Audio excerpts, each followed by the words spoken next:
ओम शांति। ओम शांति। ओम शांति। आज 1 तारीख के बाबा के महावाक्य हैं। आज की मुरली में बाबा ने हम बच्चों को समझाया कि बच्चे, तुम्हें देवता बनना है ना, तो आसुरी काम मत करो।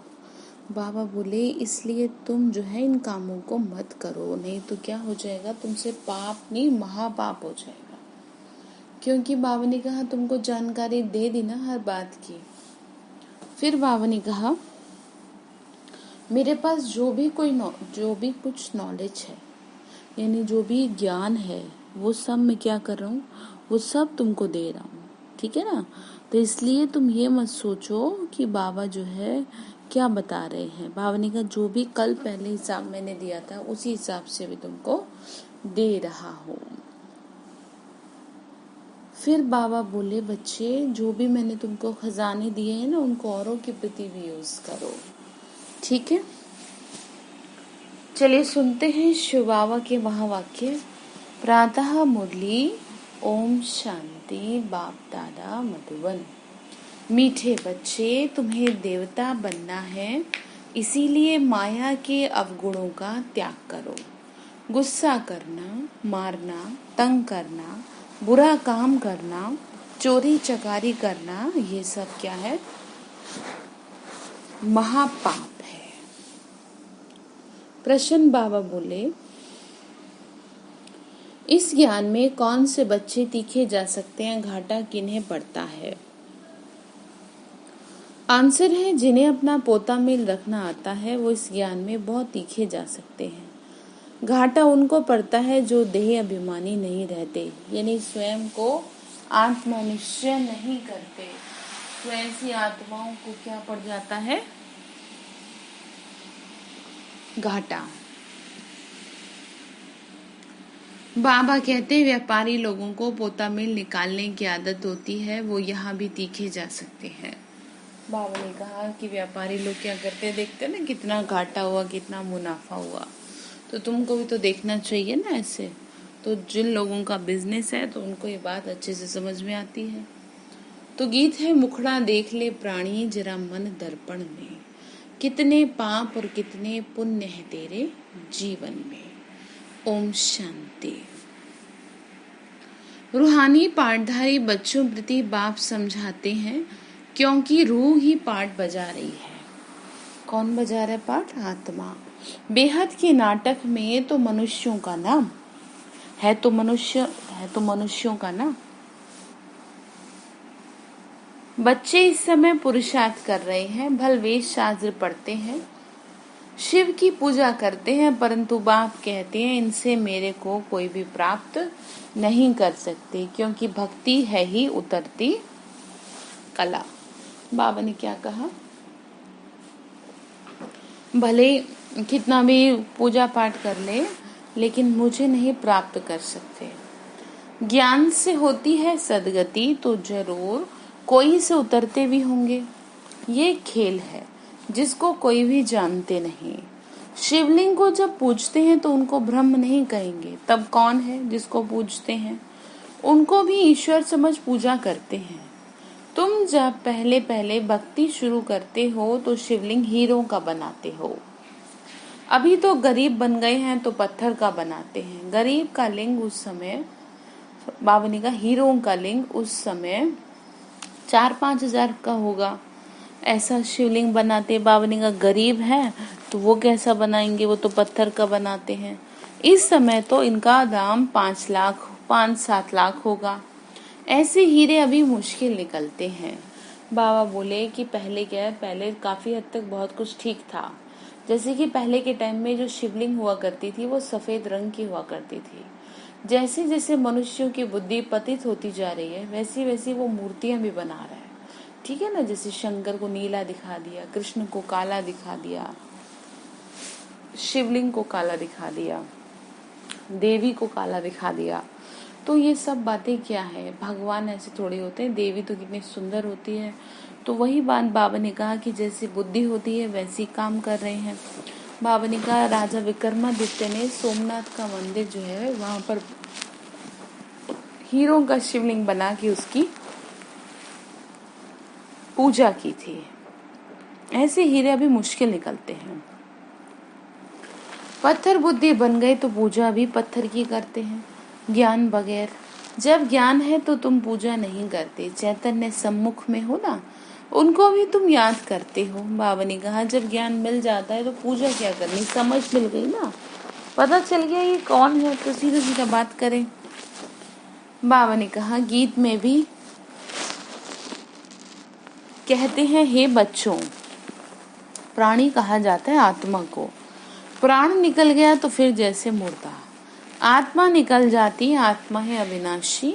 आत्मा जब शरीर में प्रवेश करती है तब चैतन्य है। बाबा कहते हैं, हे आत्माएं अपने अंदर जांच करो। और कहा दैवी गुणों की धारणा हुई है, कोई विकार तो नहीं है। बाबा ने क्या कहा, चेकिंग करनी है अपने अंदर कि कोई ऐसा विकार तो नहीं है ना कि जो महापाप की कैटेगरी में ले जाए। बाबा ने कहा चोरी चकारी आदि का कोई आसुरी अवगुण तो नहीं है ना।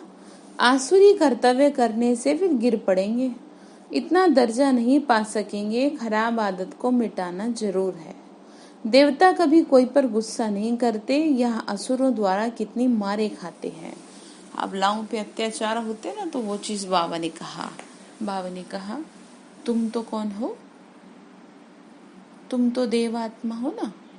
बाबा बोले क्योंकि तुम दैवी संप्रदाय बनते हो तो माया कितनी दुश्मन बन पड़ती है। माया के अवगुण काम करते हैं, मारना, तंग करना, बुरा काम करना, ये सब क्या है, पाप है। समझ आ रही बात? बाबा ने क्या कहा, इस तरह की एक्टिविटी क्या है, पाप है। तुम बच्चों को तो बहुत शुद्ध रहना चाहिए। चोरी चकारी आदि करना तो महान पाप है।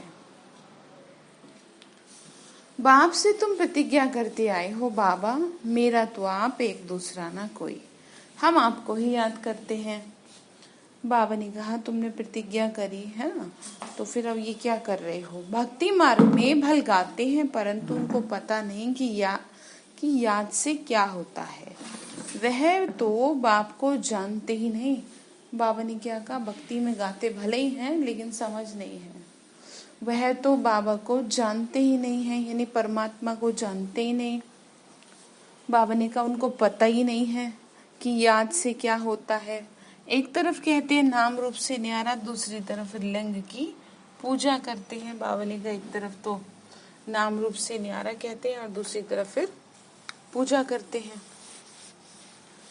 तुमको अच्छी रीति समझकर फिर समझाना है। बाप कहते हैं कि ये जज करो कि महान आत्मा किसको कहा जाए। बाबा ने कहा पहले तुम अच्छे से समझो और फिर समझाओ, क्योंकि मैं तुमको समझा रहा हूँ ना, तो इसलिए तुम खुद डिसाइड करो। मनुष्य को आप कह सकते हैं कि भाई आप स्वयं इतने बुद्धिमान हैं, आप जरा स्वयं सोचें इस बात पे कि कहाँ तो कहाँ नाम रूप से न्यारा और कहाँ आप क्या है इस तरीके से कर रहे हैं, कण कण में भी कह रहे हैं।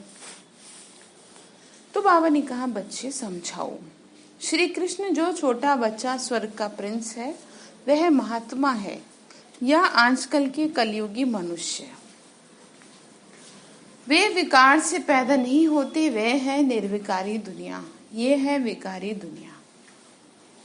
निर्विकारी को बहुत टाइटल दे सकते हैं, विकारी को क्या टाइटल। श्रेष्ठाचारी तो एक बाप ही है, वह है सबसे ऊंच ते ऊंच और सब मनुष्य पाठधारी हैं, तो पाठ में जरूर आना पड़े। बाबा ने क्या कहा, जो श्री कृष्ण है ना, वो भी क्या है, वो सबसे ऊंची आत्मा है। सब मनुष्य और बाकी के अपना अपना पार्ट बजाते हैं। बाबा ने कहा शिव बाबा के लिए तो ये भी नहीं कह सकते ना, सतयुग है श्रेष्ठ मनुष्यों की दुनिया, जानवर आदि सब श्रेष्ठ है, वहां माया रावण ही नहीं है। बाबा क्या बोले, सतयुग में माया रावण है ही नहीं। बाबा ने कहा बच्चे देखो, वहां पे तो रावण की बात ही नहीं, देखो ठीक है ना। वह ऐसे तमोड़ी जानवर होते नहीं। तुमको मालूम है मोर, डेल, वह विकार से बच्चे पैदा नहीं करते। उनको आंसू गिरता है, उसे डेल धारण करती है, नेशनल बर्ड कहते हैं। सतयुग में भी विकार का नाम नहीं है। उनके माथे श्री कृष्ण उनके माथे से लगाते हैं। विश्व का प्रिंस है ना, उनके पंख को, मोर का पंख पहला नंबर जो विश्व का प्रिंस है श्री कृष्ण है, उनके माथे से लगाते हैं। श्री कृष्ण को माथे पे मोर का पंख दिखाने का जो पर्पस है वो यही है कि श्री कृष्ण का जन्म पवित्रता के बल से यानी संकल्प शक्ति से होता है, इसीलिए लगाते हैं, क्योंकि मोर और मोरनी को बहुत शुद्ध माना गया है ना। बाबा ने कहा कोई तो रहस्य होगा ना, तो ये सब बातें रिफाइन कर समझाते हैं। वहाँ बच्चे कैसे पैदा होते हैं वह तो तुम जानते हो। वहाँ विकार होते नहीं। बाबा कहते हैं तुमको देवता बनाते हैं तो तुम अपनी पूरी जांच करो।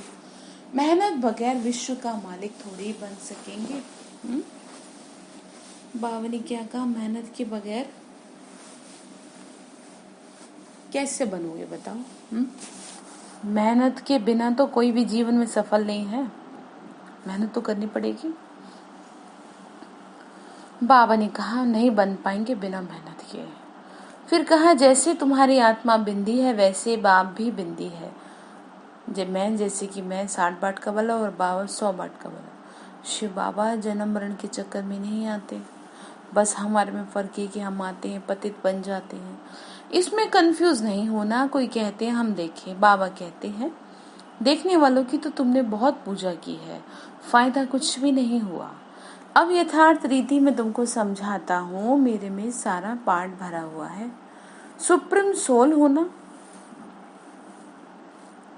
Supreme father. कोई भी बच्चा अपने लौकिक बाप को ऐसे नहीं कहेंगे, एक को ही कहा जाता है।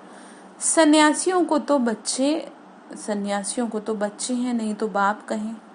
यह तो सब आत्माओं का बाप है जो वर्षा देते हैं। बाबा ने कहा मैं तो सबका पिता हूँ ना, और मेरे से ही तुमको सतयुगी दुनिया की बादशाही मिलती है। उनका कोई गृहस्थ आश्रम तो ठहरा नहीं। बाबा बैठ समझाते हैं।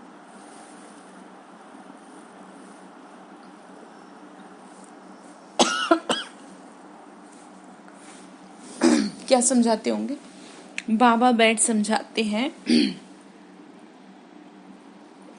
तुमने ही 84 जन्म भोगे हैं।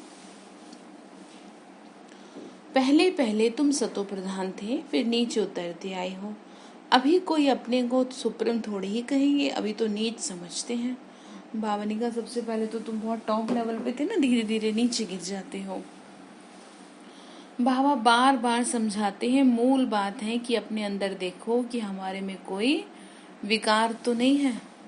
रात को रोज अपना क्या करो, पोता मेल निकालो। व्यापारी हमेशा अपना पोता मेल निकालते हैं, गवर्नमेंट सर्वेंट पोता मेल नहीं निकाल सकते। उन्हों को तो मुकर्रर तनख्वाह मिलती है। उनको क्या देखना, उनको पता है कि भाई हमें तो इतना मिलेगा। इस ज्ञान में भी व्यापारी तीखे जाते हैं, पढ़े लिखे ऑफिसर्स इतना नहीं।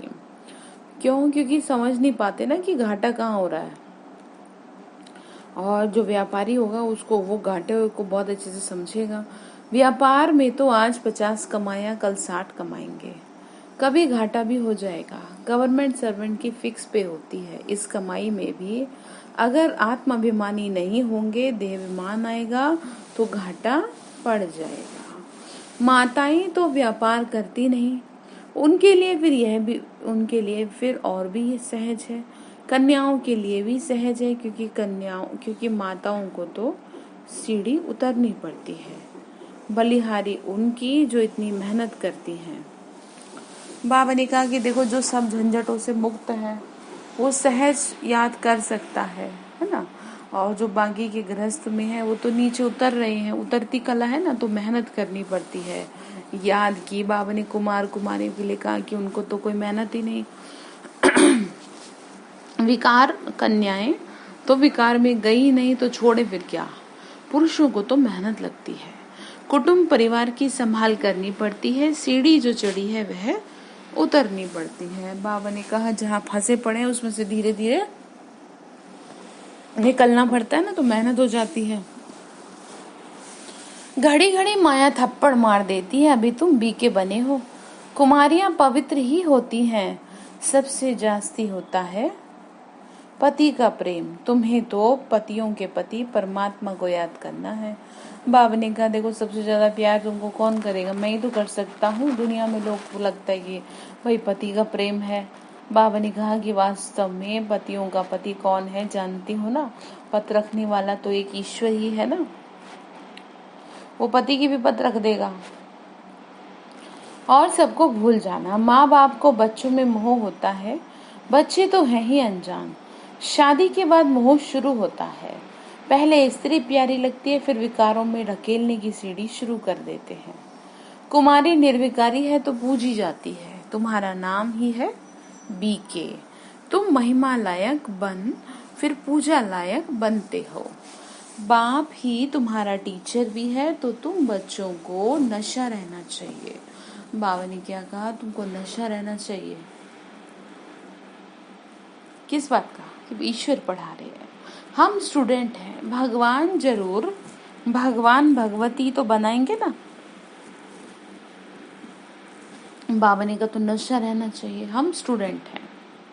फिर सिर्फ समझाया जाता है, भगवान एक है, बाकी सब है भाई भाई। आत्मिक रूप से भाई भाई हैं। ये पाठ अच्छे से पक्का कर लो। आज भी बहुत सारे लोगों को कंफ्यूजन है इस बात की। आत्मिक रूप से भगवान के लिए आप सब आत्माएं हैं। ठीक है ना? दूसरा कोई कनेक्शन नहीं। प्रजापिता ब्रह्मा से रचना रची जाती है, फिर वृद्धि होती है।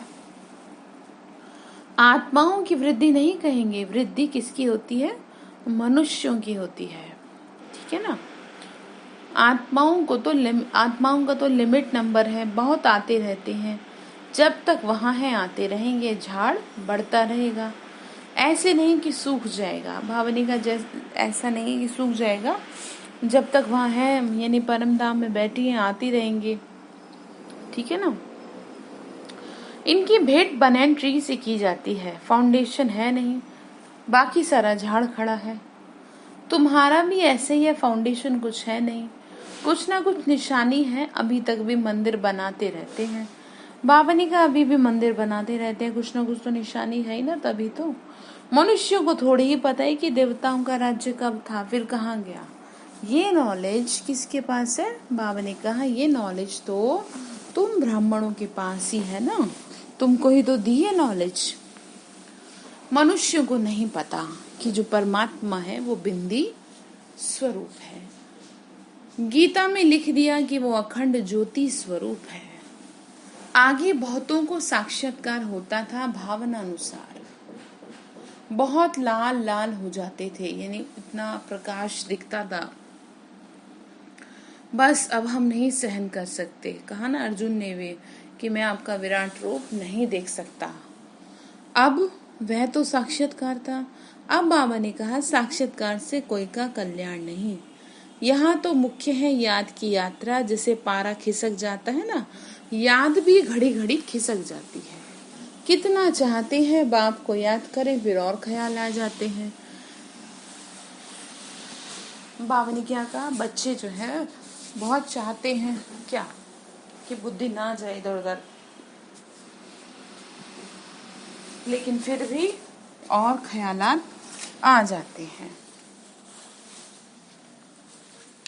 और जैसी ख्यालात आए वैसी माया आ गई। ठीक है ना? बाबा की याद हटा देगी। इसीलिए बाबा ने कहा तुम्हारी रेस है इससे, इसमें ऐसे ही, इसमें ही तुम्हारी रेस है। ऐसे नहीं कि फट से पाप मिट जाते हैं। समय लगता है कर्मातीत अवस्था हो जाए, फिर ये शरीर ही न रहे। परंतु अभी कोई कर्मातीत अवस्था को नहीं पा सकते, फिर उनको सतयुगी शरीर चाहिए। बाबा ने कहा अभी ऐसा हाल है कि अभी नहीं पा सकते। तो अब तुम बच्चों को बाप को ही याद करना है, अपने को देखते रहो। बाबा ने क्या कहा? अपने को देखते रहो। क्या देखना अपने को? बताओ। बाबा ने कहा ना कि हमसे कोई बुरा काम तो नहीं होता, पोता मेल जरूर देखना है, रखना है। ऐसे व्यापारी झट साहूकार बन सकते हैं। बाबा ने कहा आप ध्यान रखोगे ना अपना, जैसे इसी तरीके से कि सारा दिन कोई नुकसान तो नहीं किया मैंने अपना मन का, अपनी बुद्धि का, कोई पाप तो नहीं हुआ, तो फिर क्या है, बाबा ने कहा बहुत आगे जाओगे जब अपनी चेकिंग करते रहोगे। ऐसे व्यापारी झट साहूकार बन सकते हैं। बाप के पास जो नॉलेज है वह दे रहे हैं। बाबा कहते हैं मेरी आत्मा में ये ज्ञान मूंधा हुआ है, हूबहू तुमको भी वही बोलेंगे जो कल पहले ज्ञान दिया था। बच्चों को ही तो समझाएंगे और क्या जाने। बाबा ने कहा देखो मैं तुम्हें ही तो समझा रहा हूँ, और कोई को क्या पता इन बातों का, है ना। तुम इस सृष्टि चक्र को जानते हो, इसमें सब एक्टर्स का पार्ट फिक्स है, बदल नहीं सकता, ना कोई छुटकारा पा सकता। हाँ, बाकी समय मुक्ति मिलती है। तुम तो ऑलराउंडर हो, 84 जन्म लेते हो, बाकी सब अपने घर में होंगे, फिर पिछाड़ी में आएंगे। मोक्ष चाहने वाले यहाँ आएंगे नहीं। बाबा ने कहा अपना समय पूरा होगा फिर लास्ट में आएंगे, मोक्ष वाले नहीं। मोक्ष तो मिलता नहीं ना, समझ दी है ना बाबा ने। वो फिर पिछाड़ी में चले जाएंगे, ज्ञान कभी सुनेंगे नहीं। मच्छरों सादृश्य आए और गए। तुम तो ड्रामानुसार पढ़ते हो, जानते हो बाबा ने 5000 वर्ष पहले भी ऐसे राजयोग सिखाया था। तुम फिर औरों को समझाते हो कि शिव बाबा ऐसे कहते हैं। अभी तुम जानते हो हम कितने उच्च थे और अब कितने नीच बने हैं, यानी नीचे गिर गए। नीचे कैसे गिर गए? गिरती कला हो गई ना। अब आत्मा की जो चमक है वो कम होने लगी, और इस कलयुग में तो नो कला, कोई कला नहीं है। बाबा ने कहा बच्चे देखो, अब फिर बाप ऊंच बनाते हैं तो ऐसा मेहनत तो करनी चाहिए ना। यहाँ तुम आते हो रिफ्रेश होने, इसका नाम ही पड़ा है मधुबन। मधुबन में जाते हैं ना। तुम्हारे कलकत्ता व बॉम्बे में थोड़ी मुरली चलाते हैं, मधुबन में ही मुरली बाजे। मुरली सुनने के लिए बाप के पास आना होगा, रिफ्रेश होने। नई नई पॉइंट्स निकलती रहती हैं। उस टाइम मधुबन में मुरली सुनते थे। सम्मुख सुनने तो फील करते हो, बहुत फर्क रहता है। बाबा सुनाते थे ना, थोड़े बच्चे थे तो बाबा मिलते भी थे सबसे, लेकिन समय जैसे जैसे बढ़ा तो चीजें और बदलती चली गई। आगे चल बहुत पार्ट देखने हैं। बाबा पहले पहले सब सुना दे तो टेस्ट निकल जाए। बाबा ने कहा तो टेस्ट निकल जाए, सॉरी। बाबा ने कहा मतलब पहले पहले तुम बता दो तो फिर तो कुछ मजा ही नहीं रहेगा, ठीक है ना। आहिस्ता आहिस्ता इमर्ज होता जाता है, एक सेकंड न मिले दूसरे से। बाप आए हैं रूहानी सेवा करने, तो बच्चों का भी फर्ज है क्या करना? सेवा करना, रूहानी सेवा। तो कम से कम ये तो बताओ कि बाप को याद करो और पवित्र बनो। पवित्रता में ही फेल होते हैं क्योंकि याद नहीं करते। तुम बच्चों को बहुत खुशी होनी चाहिए। बाबा ने क्या कहा? तुम बच्चों को बहुत खुशी होनी चाहिए। हम बेहद के बाप के सम्मुख बैठे हैं, यानी हम परमात्मा के सम्मुख बैठे हैं, शिव बाबा के। वही तो सुना रहा है। कौन सुना रहा है आपको? इतना पढ़ा रहा है, इतना समझा रहा है, इतना फोर्सफुली कि करो मुझे याद। बाबा ने कहा जिसको कोई भी नहीं जानता, ज्ञान का सागर वह शिव बाबा ही है। देहधारी से बुद्धि निकाल देना चाहिए। शिव बाबा का ये रथ है, इनका रिगार्ड नहीं रखेंगे तो धर्मराज द्वारा बहुत डंडे खाने पड़ेंगे। ब्रह्मा के थ्रू क्या किया? शिव बाबा ने ज्ञान दिया ना, तो इसलिए कह रहे हैं। आदि देव का कितना रिगार्ड रखते हैं? बड़ों का रिगार्ड तो रखना है ना। जड़ चित्र का इतना रिगार्ड है। बाबा ने कहा दुनिया में लोग फोटो का कितना रिगार्ड रखते हैं, और इनके थ्रू तो ज्ञान मिला, तो इनका रिगार्ड नहीं रखेंगे तो फिर बाबा ने कहा डंडे खाने पड़ेंगे। वैसे भी जिसके द्वारा ज्ञान मिलता है उसका तो रिगार्ड रखा ही जाता है ना, तो इसीलिए समझा रहे हैं। तो चैतन्य का कितना रखना चाहिए? ब्रह्मा बाबा, मुरली जब पहले सुनाते थे, शिव बाबा आते थे तो समझा रहे हैं कि बच्चे देखो ऐसे थोड़ी, तुम्हें तो रिगार्ड तो रखना चाहिए ना, तुमको ज्ञान प्राप्त हो रहा है इनके द्वारा। ठीक है। अच्छा, मीठे मीठे सिक्के लदे बच्चों प्रति माता पिता बाप दादा का याद प्यार और गुड मॉर्निंग। रूहानी बाप की रूहानी बच्चों को नमस्ते। हम रूहानी बच्चों की रूहानी माता पिता बाप दादा को नमस्ते नमस्ते। शिव बाबा नमस्ते। धारणा के लिए मुख्य सार है,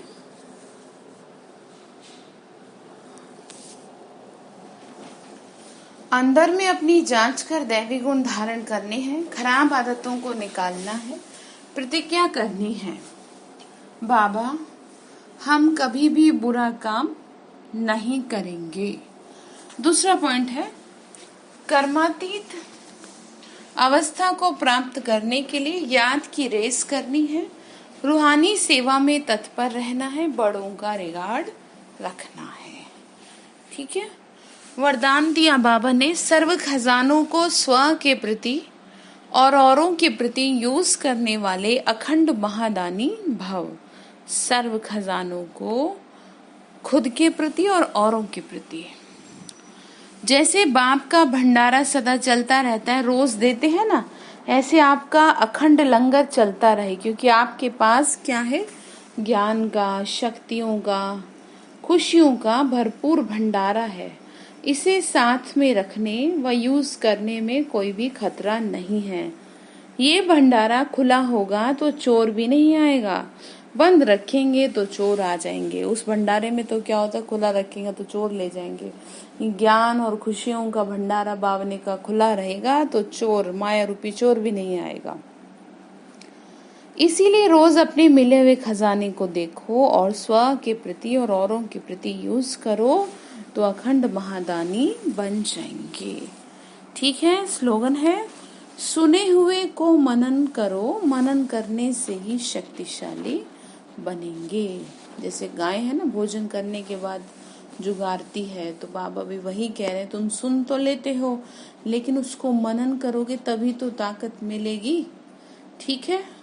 तो आज बाबा ने जो होमवर्क दिया है वो ये है कि बाबा ने कहा, बच्चे गुस्सा करना, चोरी चकारी करना, ये सब महापाप है, तुम देवता बनने जा रहे हो।